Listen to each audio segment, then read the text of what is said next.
Hurmatli aziz tinglovchilar, Doktor Shermatov Doktor Shermatov kanalining aziz muxlislari, azizlarimiz. Bugun bugun ajoyib kun, ajoyib vaqt, ajoyib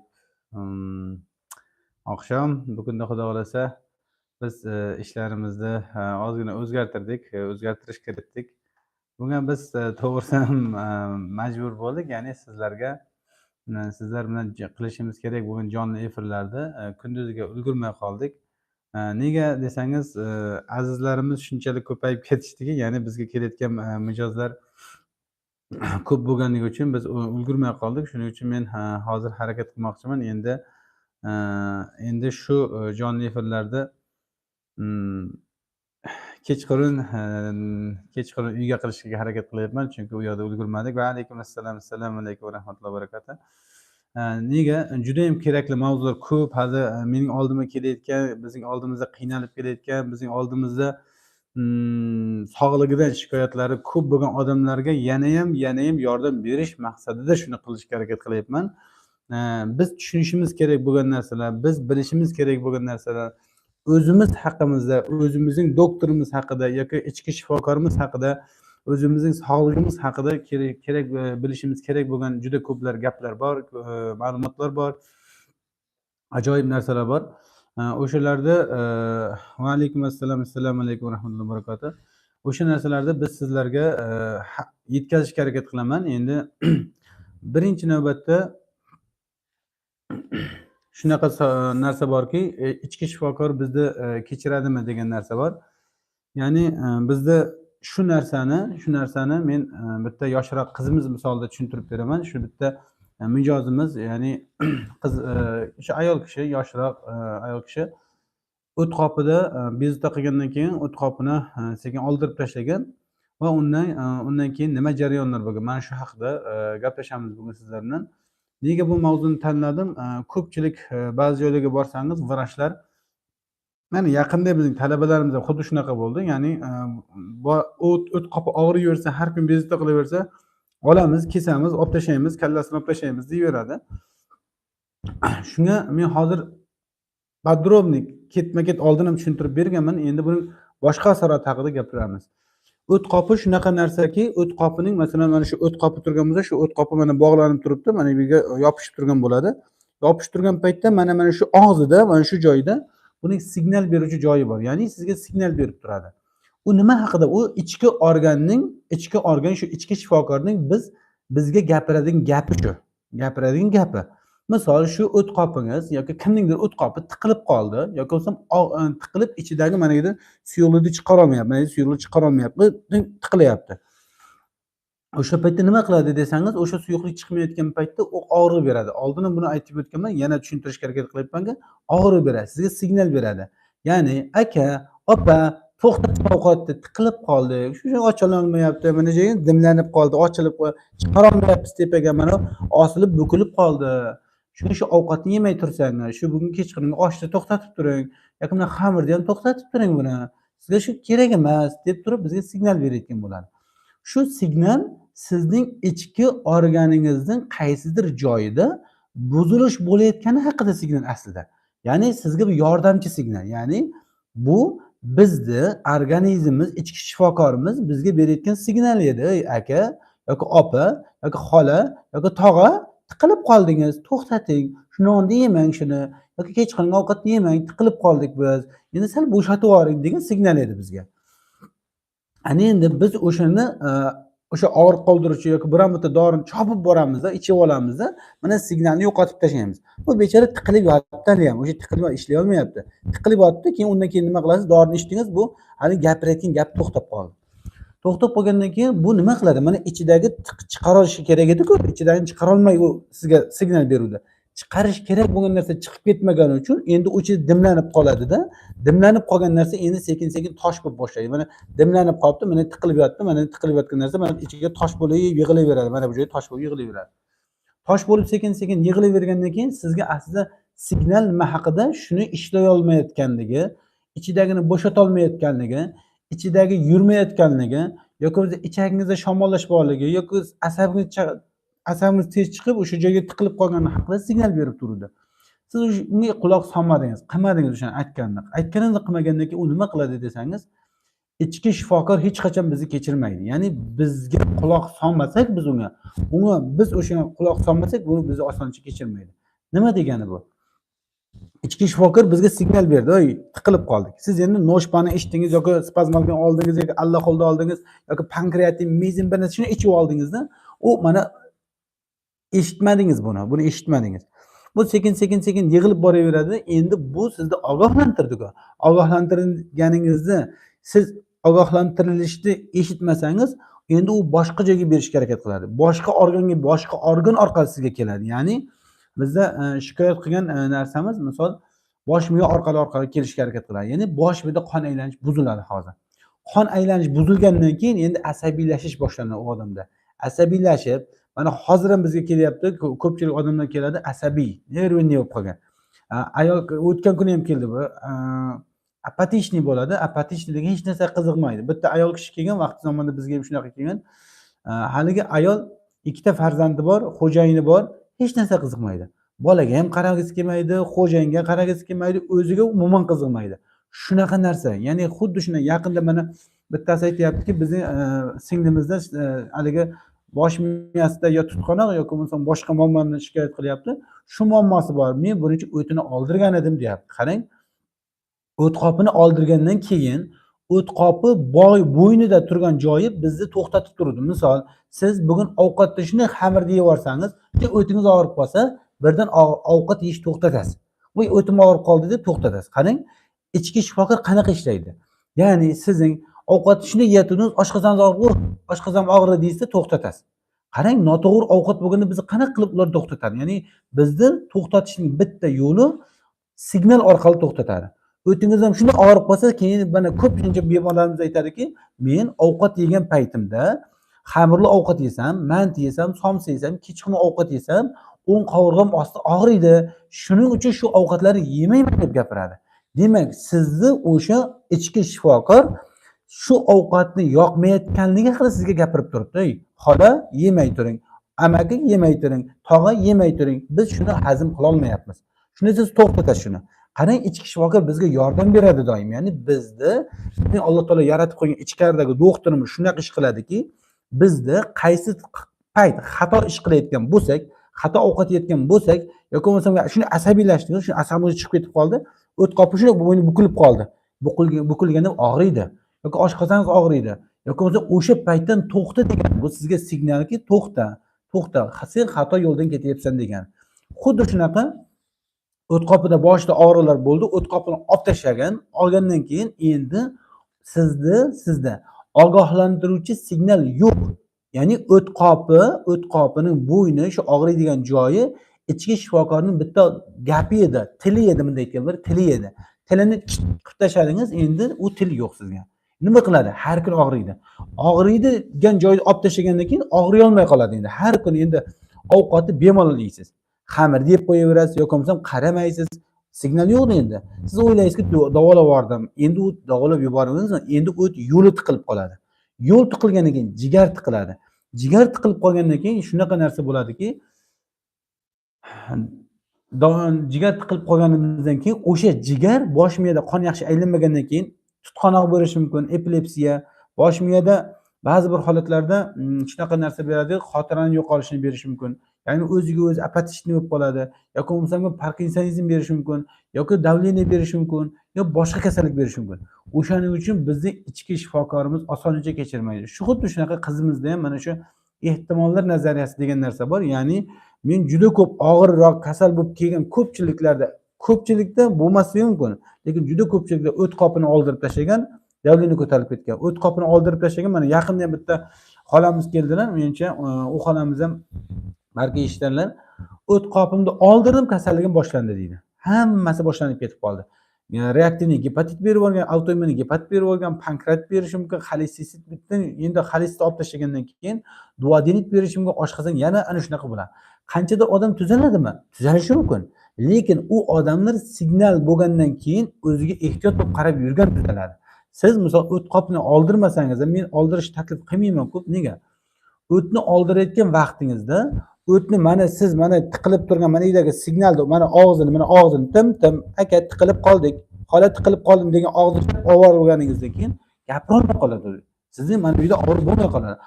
Og'riq bo'lmaganidan keyin xohlagan narsa yeyveramiz biz. Agar og'riq bo'lib tursa, o'sha xohlagan narsani yemasdan ehtiyot bo'lib yeydigan joyimiz bor.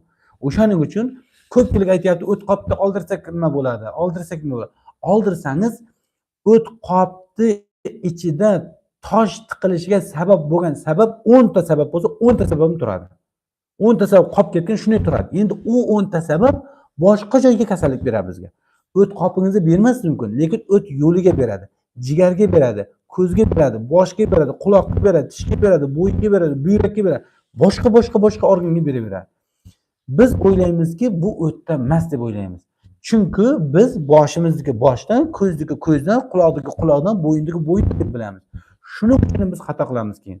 Shuning uchun men siz azizlarga taklifim shu ichki shifokorni men yaxshi tushunganim uchun mana shu narsani ishlab chiqishimizga asl sabab shunaqa bo'lganki, odamlar davolanyapman deb bitta organni kestirib, keyin kasallik ko'payib ketganligi uchun mana shunday qilgan. Yoki bo'lmasa o'sha organni noto'g'ri davolash sababidan shunday bo'lyapmiz hozir.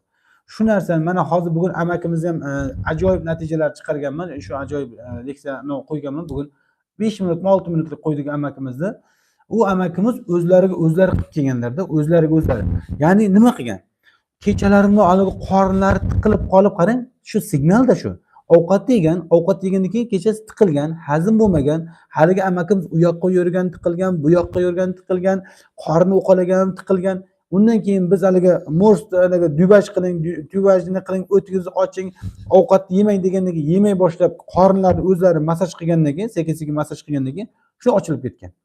12 kilomi ozibdilar, 1,5-2 oy atrofida 12 kilo ozgan. Shunaqa zo'r o'zgarish bu. Mana bunaqa o'zgarishda nega desangiz, amakimiz shu narsalarni qilgunicha 3 ta klinikaga borganda, 3 ta klinikaga borib, 3 ta klinikadan 3 paketdan dori olib tuzalmagan amaki, lekin shu ichkaridagi shifokorni uyg'otish, qanaqa qilib uyg'otib tushuntirganman, mana boshlang'ich uyg'otishni qilib o'shanda zo'r natija olgan. Xuddi shunday men sizlarga taklifim shunaqaki, hozir men o'rgatayotgan, hozir men tushuntirayotgan narsa ichki shifokor shunaqa 10 ta organni 10 ta shifokorga borib davolamaysiz. Bitta ichki shifokorni uyg'otamiz, u hammasini davolaydi keyin.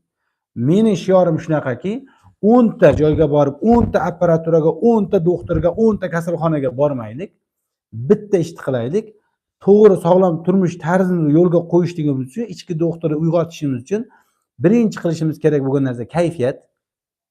Jilmayib turamiz, jilmayasiz. Ikkinchi qilishingiz kerak bo'ladigan narsa bu ovqatlanish, to'g'rilaymiz ovqatlanishni.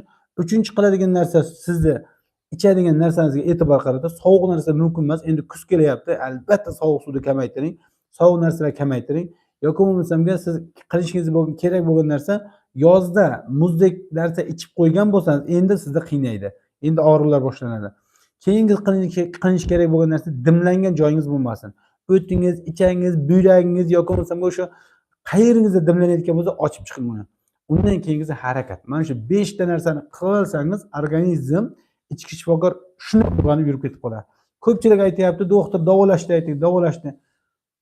Shu davolash mana shu narsa. Ya'ni biz shuni tartib bilan sizga qilib beramiz. Masalan, bizga kelishga boshini tartiblab tushuntirganmiz. Hammasini qilishim aytishim mumkin, faqatgina kasallarga har xil bo'ladi. Har xil odamga har xil bo'lib ketib qoladi. O'shaning uchun ba'zi narsalar men aytmayotganim sababi sizni bezovta qiladigan bitta narsa boshqani bezovta qilmaydi hozir. Boshqani bezovta qilayotgan narsa sizni bezovta qilmaydi. Lekin o't qopi muammosi kechqurungi ovqatni yeydigan xalqimizning 80-90% da bor hozir. Shuning uchun men sizlarga o't qopini aytaman. O't qop muammosini hal bo'lmayotgani asl sababi u asabdan ham chiqadi, u kechqurungi ovqatdan chiqadi, u nondan chiqadi, u xamirli ovqatlar iste'mol qilgandan chiqadi, yog'li ovqat iste'mol qilgandan chiqadi, ko'p ovqat yegandan chiqadi, umurtqa pog'onasida muammo bo'lsa, yo'g'onachakda muammo bo'lsa, asabda ana shunaqa narsa. Bir 10 tala sabab bor, bittagina shu o't qopining buzilishida. Shuning uchun men sizlarga umumiy narsa aytishga harakat qilyapman-ku, shuni oldini olaylik. Oldini olasiz, ishoning 60-80% kasallik tuzalib ketib qoladi. Bitta shu organni to'g'rilashimizda. Hali aytdim-ku, amakimiz hali bugun videoni qo'yganman, shuni o'shani bir ko'rsalaringiz. Shunday narsa bo'lganki, bir aytdim, bu 4 ta 3 ta klinikaga borib, qancha pullar 5-6 million pul ketgan amakimiz bittagina o'zini massajini qilib, mana bu joyda o'tlarni ochib turib qilgan narsasi o'shandan yaxshi natija bergan. Shuning uchun men tarafdoriman, agarda men aytayotgan narsani, shu ichki shifokor narsasini qila oladigan bo'lsak, tuzalamiz, qo'yamiz inshaalloh. Tuzalamiz, yaxshi foyda beramiz. Halitdan beri bitta tinglovchimiz yozyaptilar: "Assalomu alaykum. Tizza yemirishiga davosi bormi?" deb aytyaptilar. Bor, bor, bor. 2 marta emas, 3 marta bor, 10 marta bor. Faqat siz harakat qilishingiz kerak.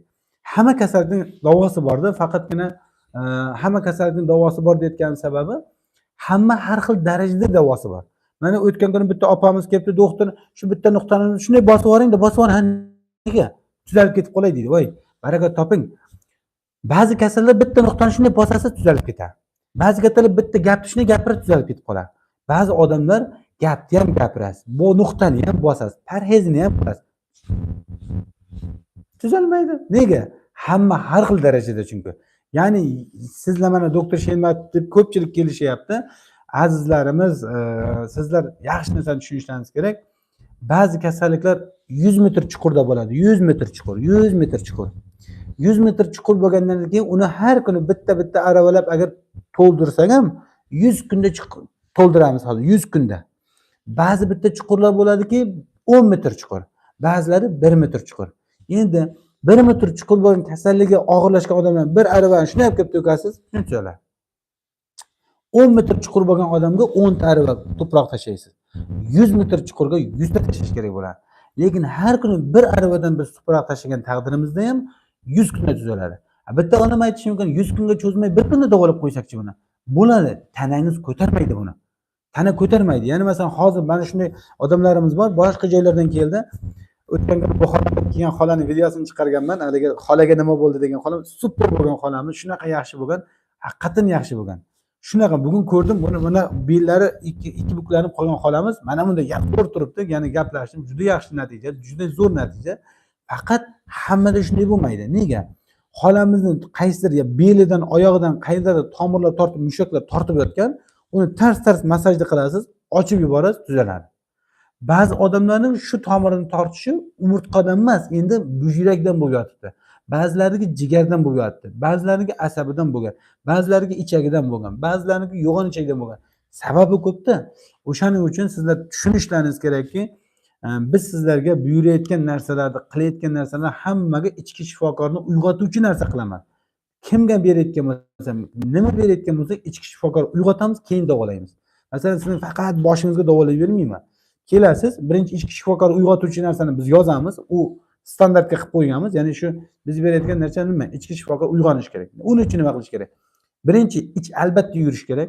Ikkinchi nima? Jigar albatta ochilish kerak. Quvvat berish kerak tanaga. Undan keyin organizmi kislorod bilan ta'minlanish kerak. Shu 4 ta narsa qilingandan keyin qolganiga davolaymiz. Undan keyin natija zo'r bo'ladi. Xolamizga qilgan narsamiz shu bo'lgan. Faqat ichki shifokorni uyg'otdik. Ya'ni shu men hozir aytayotgan 4 ta narsani berdik. Undan keyin qilgan narsamiz massaj qilganmiz. Shunday uyg'ondi tanasi.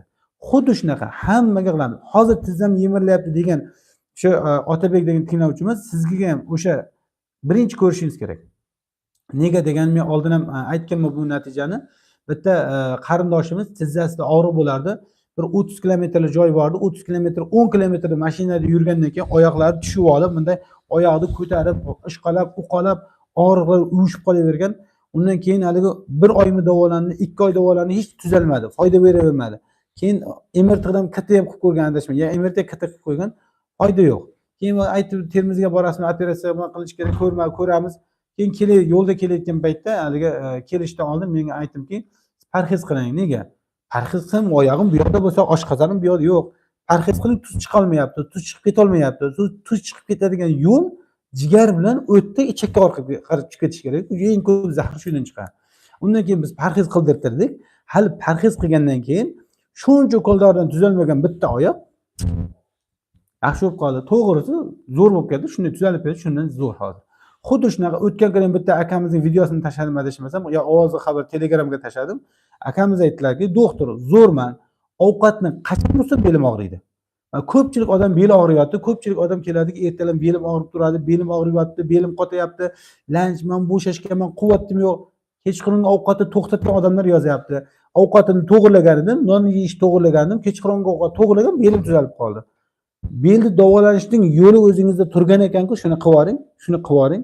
Buni hech kim qilib bermaydi. Ya'ni sizda o'sha belingizda og'rishiga sabab bo'layotgan narsa ovqatingiz bo'lsa, ovqatni o'zingiz to'xtatasiz. Bizning oldimizga kelganda biz to'g'ri bermaymiz. Ya'ni kechqurungi ovqat yemang deymiz, non bermaslikka harakat qilamiz yoki bo'lmasa nonni kamaytirishga harakat qilamiz yoki ovqatni ham kamroq iste'mol qiling deb tushuntiramiz. Aynan shunday tana zo'rishlab ketadi.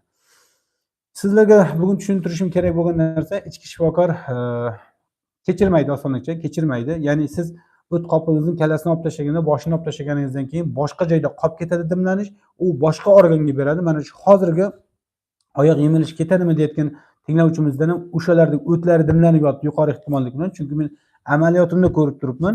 Shunday keladi, oyog'i og'rib yotdi, tiqilib yotibdi, jigar tiqilib yotdi, o't tiqilib yotdi, yoki o'zi ichaklar tiqilib yotdi, yoki buyrak tiqilib yotdi, siydik yo'llar, bu umurtqalar qotib yotdi, bo'yinlar qotib yotdi, bellar qotib yotdi, oyoq davolab yuribmiz-da. Qanaqa qilib bel qotgan odamning oyog'ini davolash mumkin-da? Belingizdan qon boradi oyog'ingizga qarab hozir. Birinchi oyoqdan davolashdan oldin belni ochish kerak-da. Endi bel qanaqa bo'ladi? Beldan, buyrakdan, jigardan ketayotgan narsalar tiqilib qolgan. Endi buyrak shamollamayapti, jigar tiqilib yotdi, belni davolayman deb yurgan odamlar bor-da. Shuning uchun endi jigarni, buyrakni davolab ukollar qilib yotishibdi. Jigarning tiqilishiga sabab o'tmini ichib. O't tiqilib yotdi, jigar davolayman deydi. Barakat toping. Jigar ichidagi zaharni o'tga quymasdan, o't orqali ichakka quymasdan boshqa joyga chiqarmaydi u. Qonga chiqarib yuboradi. Shuning uchun ham mana orqalari jigarning toshmalar toshib yotdi. Mana xolajonlarimiz kelyapti, barakat topsin.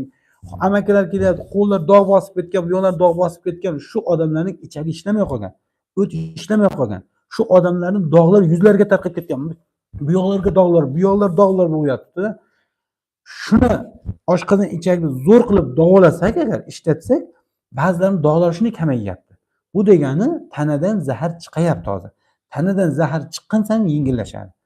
O'shani shu odamlarni tartib bilan davolasak, tartib bilan, sabr bilan davolasak ketadi. Ko'pchilik odamlarimiz yani sizlar uzoqdan kelib biz sizni ko'rgani davolangani kerak. Harakat toping, yaxshi, rahmat.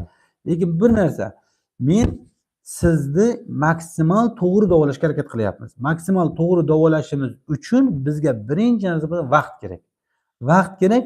Ba'zilar 1 oyda tuzaladi, ba'zilar 10 kunda tuzaladi, ba'zilar 3 oyda tuzaladi. Kasallik har xil. Shuni e'tibor olib kelsangiz bo'ldi, biz inshaalloh yordamlashamiz. Ya'ni yaxshi savollardan tushuntirishga harakat qilayin. Ko'pincha odamlar endi kuz keldi, kuz kelgandan keyin nima bo'ladi desangiz yaxlaysiz, sovuq qotasiz endi. Yozda ichib qo'ygan pepsingizmi, kolangizmi, morojningizmi nima yeb qo'ygan bo'lsangiz belingiz qotadi endi, belingiz qotadi. Oyog'ingiz og'riydi endi, oyoqlaringiz yaxlaydi endi, ikkita tizzangiz og'riydi endi. Ko'ksa, haligi dumg'azaning orqa tomonlari og'riydi yoki bo'yningiz qotadi endi.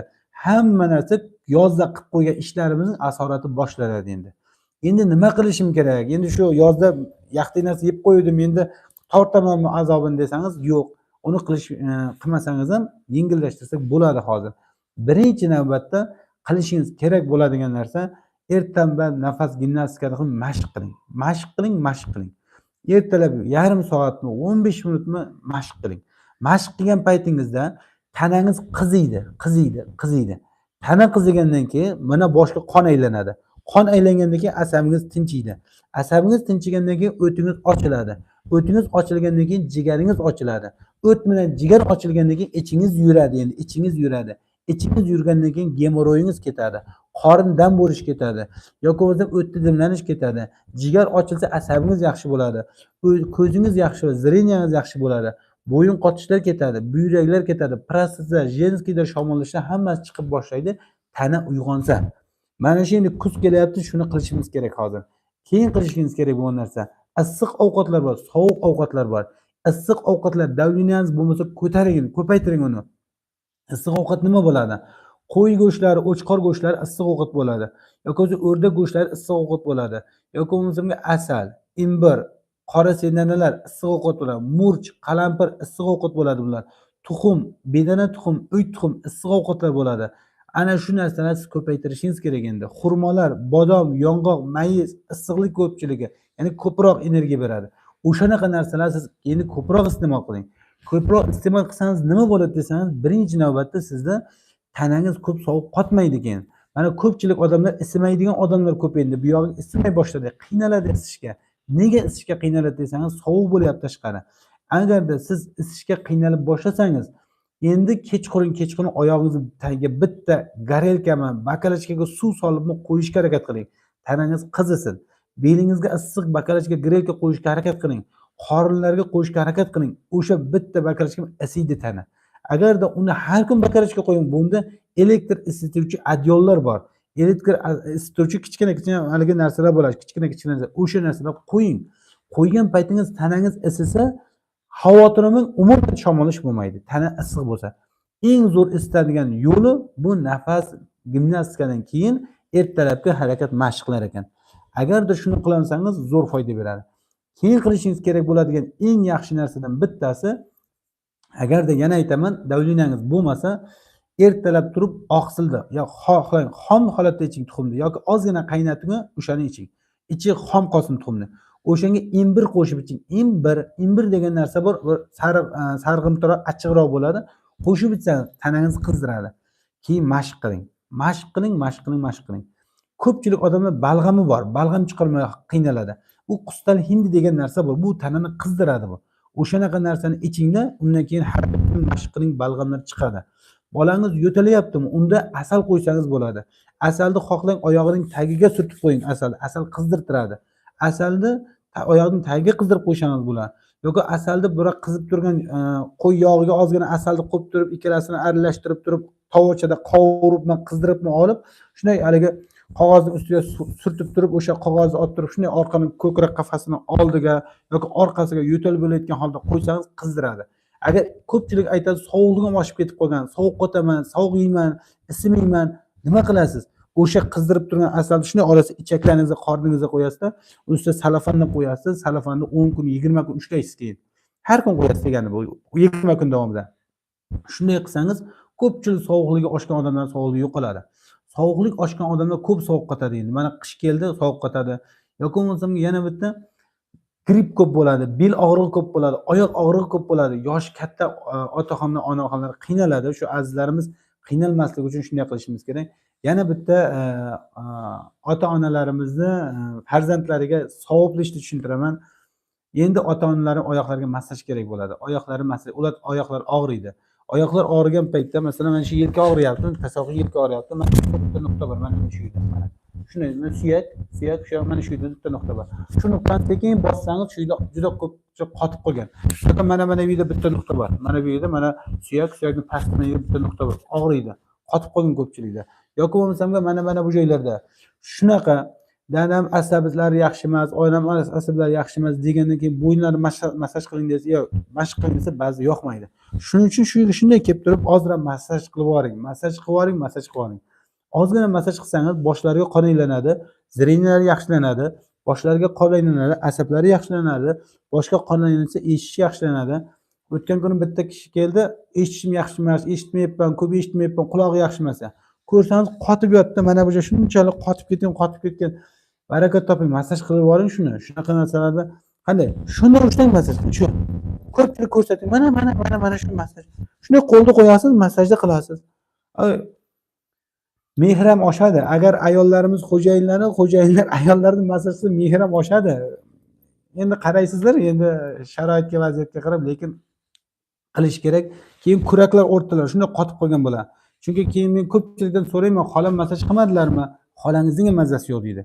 Demak, bizda oilaviy mazasi yo'q odamlar bor. Xola ayollar mazasi yo'q, xo'jayinning ham mazasi yo'q. Biz qachongacha qiynalamiz, biz qachongacha bunaqa qilamiz? Haligi ayol kishi erini ko'rsa, bu yoqqa qarab qochsa, erga ayolni ko'rib bu yoqqa qarab qochsa, unaqa qilmaylik, barakat toping. Keyin siz birinchi massajni qiling, keyin ikkinchisini qiling yoki farzandingizga ayting. Shu massajlar qilib turib, bir-biriga odamlarning mehri oshadi. Endi shunda tana isiydi, shunda tana yengillashadi. Bor barakani borib doriga sochmaylik-da, pulimizni doriga sochmaylik yoki ko'chaga chiqarmaylik-da. Shuni qilaylik, uyda qolsin shu. Ana shunday qilishimiz kerak. Men sizlardan shuni tarafdoriman. Negaki bitta oddiygina mana shu men hozir aytayotgan shundaygina qilish bilan tuzalishi mumkin bo'lgan odamlarimiz qiynalib yuribdi. Qilib yuboring, shuni qilib yuboring. Mana hozir bugun amakimiz baraka topsa o'zlari qilib kelganlar. Mana shunday qilgan narsani shu mana. Ana shunday masajlar qilgan. Qilgan tuzalib ketdi. Yillik 70-50% tuzaldim. Mayli 10% tuzaling, 20% tuzaling. Shu ham zo'r bizga. Mana shunday ham to'g'ri qilmasak, yana bir ikkita savollarga aniq qilaman endi. Mana qanaqa qilib masaj qilaylik hozir ko'rsatdim. Jigar va o't qopini toksinlarni tozalashni ayting iltimos. Oldindan rahmat. Jigar va o't qopini tozalashni, toksindan tozalashning eng zo'r yo'li ovqatlanish. Ovqatlanishni zo'r qiling, toksin chiqib ketib qoladi. Toksinni tushunmang, toksin chiqib tushmagandan keyin zo'r foyda beradi.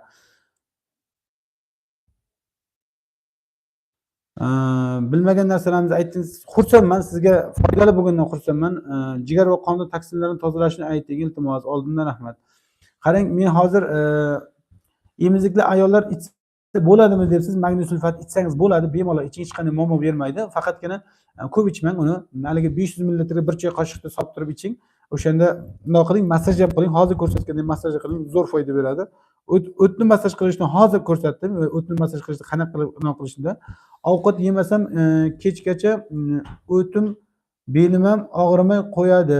Ertasiga ertalabga yesam yana og'rib boshlaydi.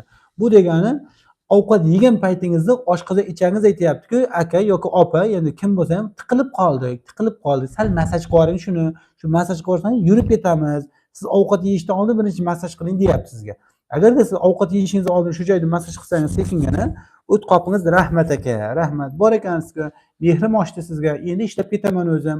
Sal kuchim yetmay turibdi deyapti. Haligi bir odam aravani zo'rg'a tiqiltirib kuchi yetmayotibdi. Aytayapti, yordam ber. Ovqat yegan paytingizda yordam berib tiqilib yotibmiz deydi. Endi nima qilasiz? O'tni tozalang, ichaklari tozalang, bitta masaj qilib oling, yurib ketib qoladi. Undan keyin bemalol ovqat yeyvering. Xo'sh, keyingisi Kegel voy. O't qopini diskineziyasini, xolesistit ichaklar pnevmatozi uchun tabiiy yo'lni ayting. Eng zo'ri ovqatlanish, to'g'rilash. Undan keyin hali aytdim, yuqorida aytdim, magniy sulfat dubajini qilishingiz. Undan ham zo'risi sano degan o'simlik bor. Sano degan o'simlikdan uni ham ichsangiz bo'ladi, lekin sog'lig'ingizni oshiraveradi u narsalar. O'sha narsani ozgina asal choy qo'shib iching yoki imbir qo'shib iching, o'sha narsalarni va massaj qiling. Massaj qiling. Ozishga ayting. Men hozir aytayotgan narsa hammasi ozdiradi. Hozir mana magniy sulfat aytdim, sano choy aytdim, yoki rastoropsha kapsulalar beramiz ba'zida. Kapsulani iching, kech qilin nonni to'xtating, yog'ni to'xtating, xamir ovqatni to'xtating, ozasiz.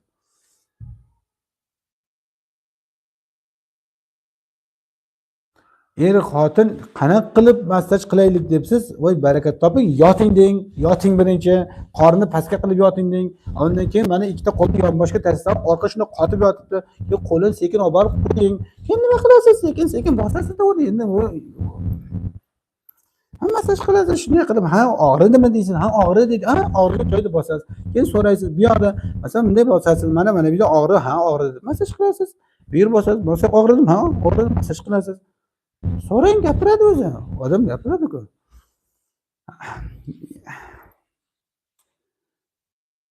O't qopini diskineziyasi, xolesist ichaklar pnevmatozi uchun tabiiy yo'lni ayting debdi. Birinchi aytdim, yuqorida aytgan hammasini qilsangiz zo'r foyda beradi. Kelmoqchiman debsizlar. Kelmoqchi bo'layotgan azizlarimizga yana bir taklif bor, ya'ni yangiligimiz bor. Yangiligimiz shuki, men ulgurmayapman hammaga qarashni. Ikkinchi yangiligimiz shuki, biz doktorlarimiz tayyorlab chiqamiz. Ko'pchilik aytdilaringiz, shogird tayyorlang, ya'ni shogirdlarimiz tayyorlab oldik. Shogirdlarimiz boshida men bitta ko'rib beraman, keyin qolgan shogirdlarimiz ko'radi. Yoki bo'lmasam o'sha shogirdlarimiz boradi, sizlarning xulosangizni eshitadi. Nima shikoyatingiz bor, nima savolingiz bor, nima dardingiz bor? Eshitadi. Hal qiladigan bo'lsa, ular hal qilib keladi. Nega? Ular bir kunda 30 talab, 40 talab kasal ko'radi har bittasi. Hammasini ko'ravergandan keyin, masalan, sizni o't qopingizda bo'layotgan muammoni u yaxshi tushunadi. Nega? U 10 ta o'shaqa kasal ko'rgan. Demak, 11-chi siz sizga shunday qilib tushuntiradi. Agar kuchi yetmasa, unda menga aytadi. Undan keyin men ko'raman. Shuning uchun azizlarimiz kelganlaringizda xafa bo'lib qolmangizlar ba'zida, chunki biz hozir mana Qoraqalpoqdan kelgan odamlarimiz borda, uni yotqizmay qaytarib yuborsam, shu xijolat bo'ldim. Bugun onam bilan bola kelib o'tiribdi, kechqurun qaytib keting desa, qayoqqa qaytib ketadi? Bitta kliniga yotqizganimizdan keyin endi ko'rishga to'g'ri keladi. Har kun ko'ra olmayman, bir kun ko'raman, 2 kun aylantirib ko'raman, 3 kunda ko'raman. Lekin doktorlarimiz har kun kirishga harakat qiladi sizlarga inshaalloh. Davolansa bolalar qanday issiq ovqatlar yesa, davlinasi borlar qanday issiq ovqatlarni ayta olasiz? Davleniyasi borlarga non aytmayman, yemang nonni. Xamirli ovqat yoki yog'li ovqat o'shalarni yemang. Eng anavisi yaxshilab magniy sulfatini dubajni qiling, tozalangda. Undan keyin siz tovuq sho'rva, karam sho'rva, yengilgina ovqatlar yeng. Albatta ishlarni massaj qiling. O'shanda zo'r foyda olasiz inshaalloh. Agarda jigaringizgacha ocholsangiz. Men 6 yoshli o'g'lim 3 yildan beri faqat qovurilgan kartoshka yeydi, boshqa ovqat yesa qusadi. Demak o'tlari tiqilib qolibdi. Kartoshka eng qiyin hazm bo'ladigan ovqatlardan bittasi. Vaqti zamonda men bitta oilani davolab ko'rganman. Ya'ni faqat kolbasa yoki sosiska mana shunaqa qovurilgan narsalar yeydi ekan. Cherepniy bo'lib qolganda, cherepniyda tashirib qo'ygan, ko'ngli ayniydi, qusadi, ishtaha bo'lmaydi. Shu hozir siz aytayotgan mana 6 yoshli o'g'lim 3 yildan beri deyapsiz-ku, shu Dilbar Abdullayeva shu o'g'lingizni yuqori ehtimollik bilan amaliyotimdan kelib chiqib aytamanki, o'tida ichaklari shuni shamollab tashlagan, u ichak ishlamayapti yaxshi. O'shaning uchun o'shani yaxshilab massaj qilish kerakda, ichaklarni yaxshilab massaj, o'tlarni ochish kerakda, ovqatni o'zgartiring. Ovqatni nima bilan?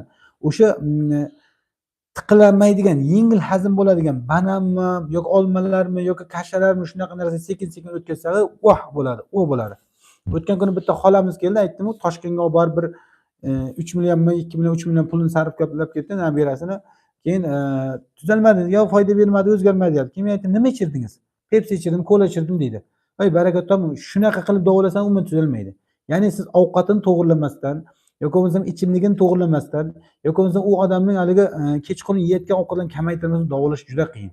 O'shaning uchun agarda shuni bolalarni shunday o'zgartirdik, o'zgartirganingizdan 3 kunda o'zgarib qoldi hali bola. 3 kunda, 3 kun dori qilganmiz, ukol.